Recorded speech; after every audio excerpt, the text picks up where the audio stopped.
foremost, all praises, glory, honor, thanksgiving. How about Shema Mashiach Yahushua? Peace and blessings to the hopeful elect. I'm saying, back out here again. These highways and byways. You know what I mean?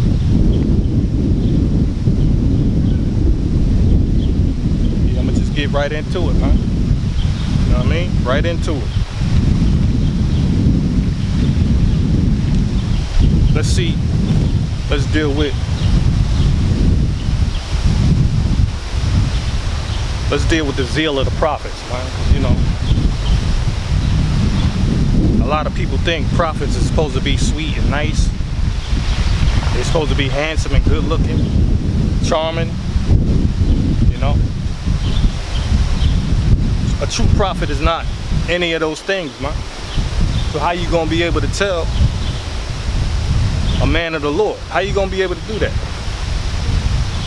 Is he gonna be smooth talking, got an eloquent speech, man? Is he gonna have like a nice trim beard and, you know, clean clothes? You know, like the scripture saying, James, you know, he got on the gay clothing, man. You know, people, see, this is the problem with people, man. They think gain is godliness.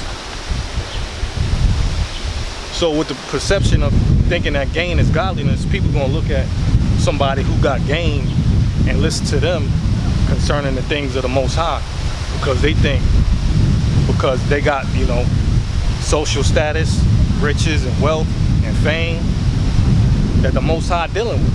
But it's far from the truth, man. It's contrary.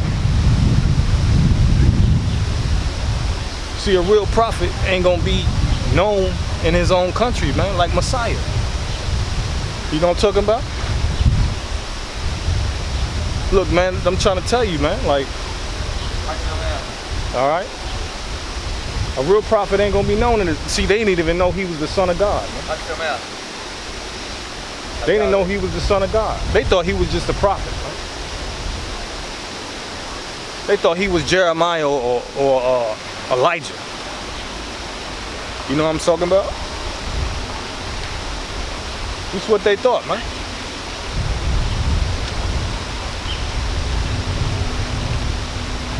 Let me get some precepts, man.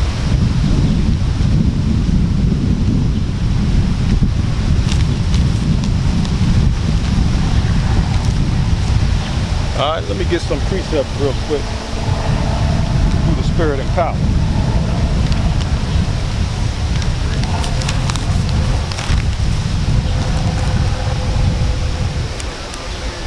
Yeah, I take notes, man.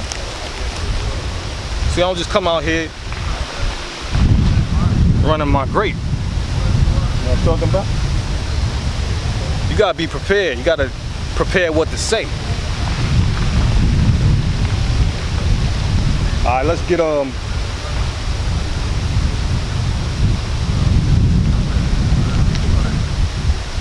since I mentioned James, let me start there, man. Starting James, man.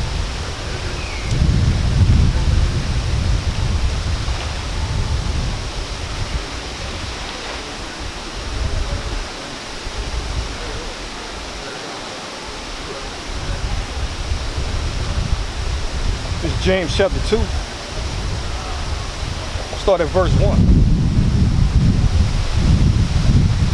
It says, my brethren, have not faith of our Adonai, Yahushua Hamashiach, the Adonai of glory, with respect of persons. Okay, so don't have faith with respect to persons, man. Don't be partial in your faith, man. You know what I'm saying? That's what. See, that's evil. You got respect to persons in your faith, man. It says, for if there come unto you, unto your assembly, a man with a gold ring and goodly apparel, and there come in also a poor man in vile raiment, and ye have respect to him that weareth the gay clothing, and say unto him, sit thou here in a good place, and say to the poor, stand thou there, or sit here under my footstool. See, you got respect of persons if you do that, man. You partial in your faith. Okay? You gonna say to the man with the vile raiment to sit underneath your feet, with the one with gay clothing, you gonna say, come up here and sit in the front. You gonna give him a front row seat in the church. Cause you looking for somebody that could bless you financially, or maybe have a greater influence on your particular congregation or your ministry. So you what? That's basically like employing somebody that got greater skills or talents. Right? It says, verse 3, and ye have respect to him that weareth the gay clothing. Right? So they gonna look at somebody that has nice clothing like a rich person. Right? So they'll put that person in a position of authority and influence because they feel as though they'll have a greater reach. Because they go back to what? People thinking that gain is godliness. They thinking gain is godliness. Right? This is the deception behind false prophets and teachers, man. A false prophet and a teacher will look like they're godly, right? Because people think because they got riches that God is with them, so therefore they're gonna listen to this particular person. But the prophets will fall from that, and they ain't look nothing like that. You know what I'm saying? They ain't look nothing like that. They didn't have on no gay clothing. Right? Matter of fact, let's get that in with John the Baptist, huh? John the Baptist wasn't even like that. Okay.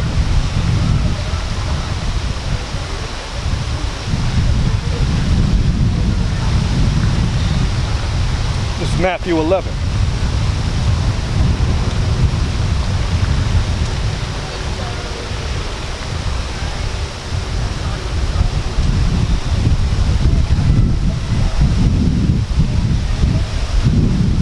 I'm gonna start at verse 7. It says, and as they departed, Yahushua began to say unto the multitudes concerning John, what went ye out into the wilderness to see? A reed shaking in the wind? A reed shaking with the wind? But what went ye out to? But what went ye out for to see? A man clothed in soft raiment.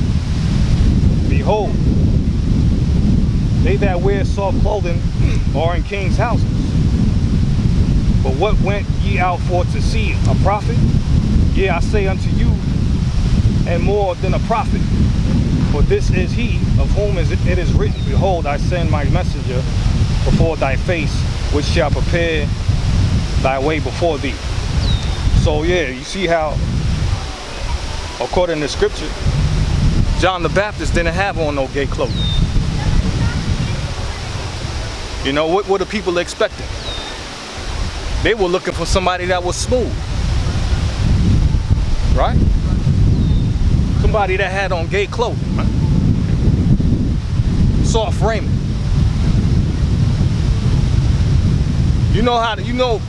Basically the way people are looking for somebody that's sent from God. If for people that are looking for a person to be sent from God, to be soft and smooth, then they ain't looking for the Most High, man. They ain't looking for God, man. They looking for something that will satisfy their flesh.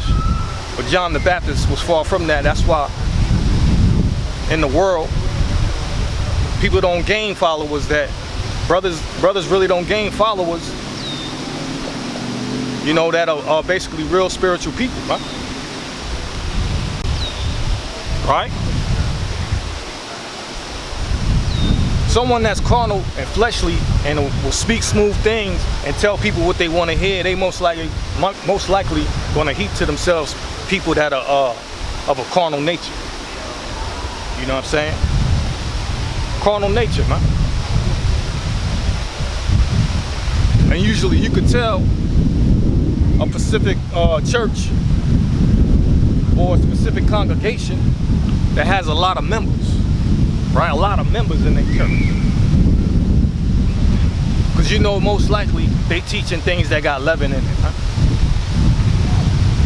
Like you go to church on Sunday, Easter Sunday, you know they going up in there trying to hear some things that'll be smooth to them, huh? Right?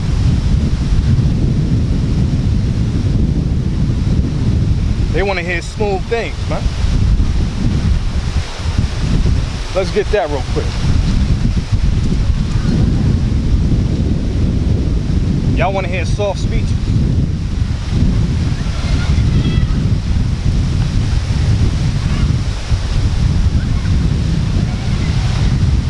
Y'all want to hear fair speeches?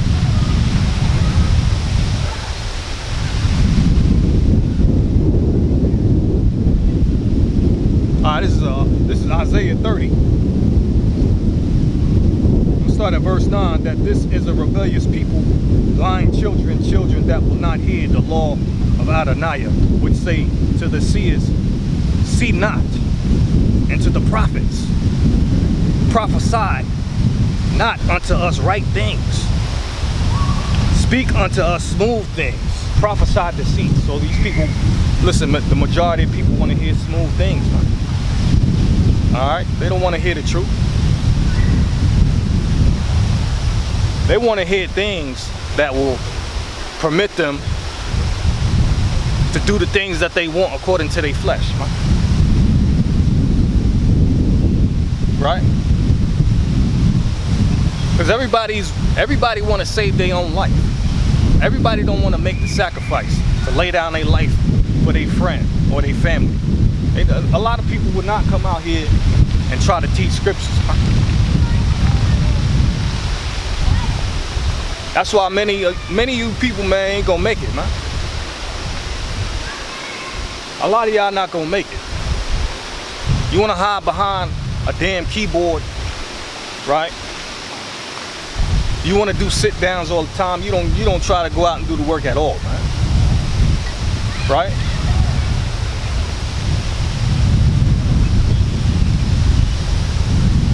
So what they do, they say what? Prophesy unto us, speak unto us smooth things. Prophesy deceits, get you out of the way, turn aside out of the path, cause the Holy One of Israel to cease from before us. Because you know why? They don't want to be held accountable. But they're going to be held accountable anyway. You're going to be held accountable for the things that are being spoken, huh? From the prophets out here on these streets. You understand? You're going to be held accountable, man. They think because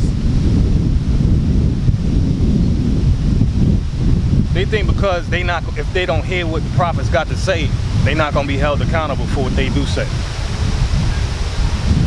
You can't just hide this word, this truth in a napkin.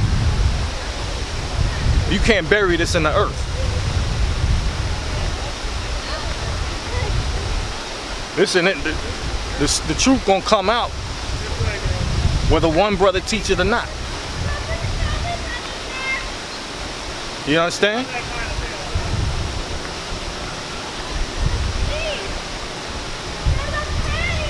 So they say prophets speak unto us smooth things, man. This is what they want to hear in these last days, man.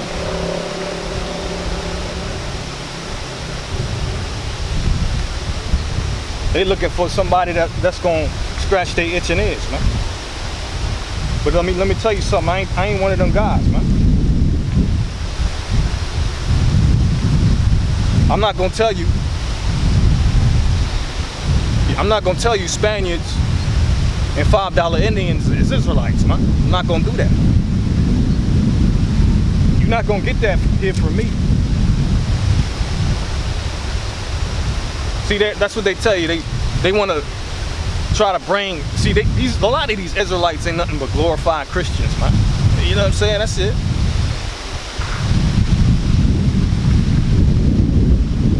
That's all they are, man.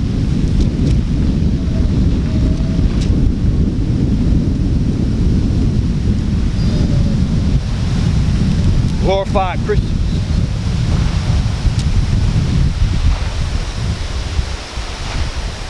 This is 2 Timothy chapter 4, starting at verse 3. For the time will come when they will not endure sound doctrine, but after their own lust shall they heap to themselves teachers having itching ears. You see that? They will what? They will not endure sound doctrine, but after their own lust shall they heap to themselves teachers having itching ears. So they're gonna what? They're gonna find teachers to tell them what they want to hear, basically. Tell them smooth things.